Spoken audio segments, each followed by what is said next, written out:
नमस्ते प्यारे बच्चों, कैसे हैं आप सब। आशा करती हूँ आप सब खुश और स्वस्थ होंगे। आज मैं आपके लिए कक्षा तीसरी की एक कहानी लेकर आई हूँ जिसका नाम है शेखीबाज मक्खी। ये एक घमंडी मक्खी की कहानी है। घमंड करने की वजह से उसके साथ अंत में क्या हुआ ये इस कहानी में हम पढ़ेंगे। तो शुरू करते हैं। एक था जंगल। उस जंगल में एक शेर भोजन करके आराम कर रहा था।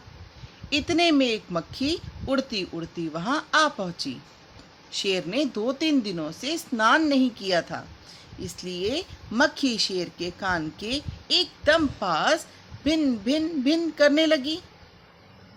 शेर को बहुत मुश्किल से नींद आई थी। उसने पंजा उठाया, मक्खी उड़ गई, लेकिन फिर से शेर के कान के पास भिन भिन शुरू हो गई। अब शेर को गुस्सा आया। वह दहाड़ा, अरे मक्खी, दूर हट, वरना तुझे अभी जान से मार डालूंगा। मक्खी ने धीरे से कहा, छी छी, जंगल के राजा के मुंह से ऐसी भाषा कहीं शोभा देती है।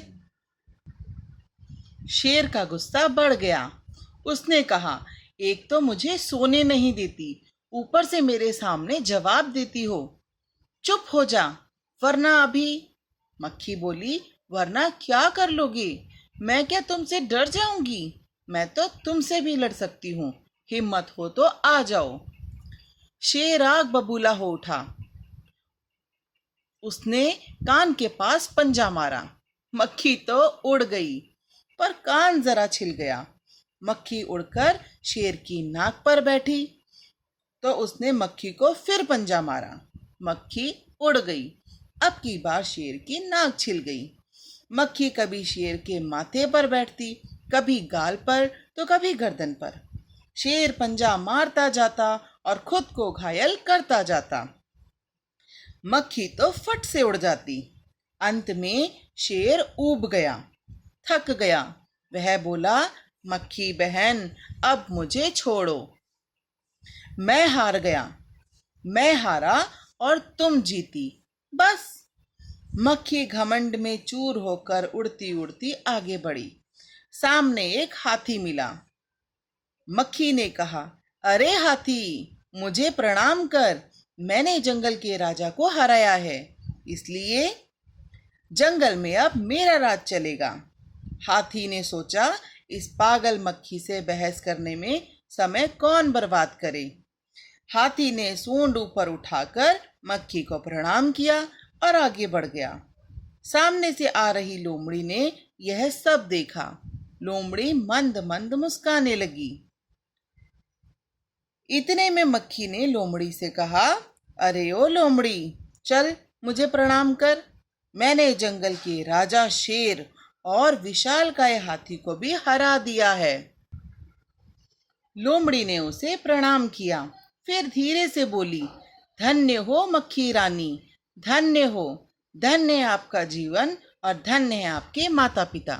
लेकिन मक्खी रानी, उधर वह मकड़ी दिखाई दे रही है ना, वह आपको गाली दे रही थी, उसकी जरा खबर लो ना।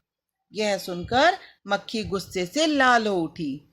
मक्खी बोली, उस मकड़ी को तो मैं चुटकी बजाते ही खत्म कर देती हूँ। यह कहते हुए मक्खी मकड़ी की तरफ झपटी और मकड़ी के जाले में फंस गई।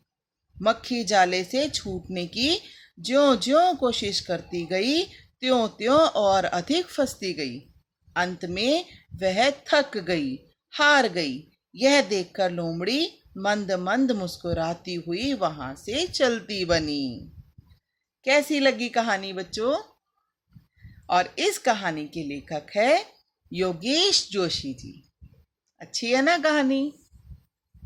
ओके। अब ये बताइए कि घमंड करने से क्या होता है। घमंड करने की वजह से मक्खी ने अपना खुद का नुकसान कर डाला, तो हमें कभी भी घमंड नहीं करना चाहिए। Okay, bye.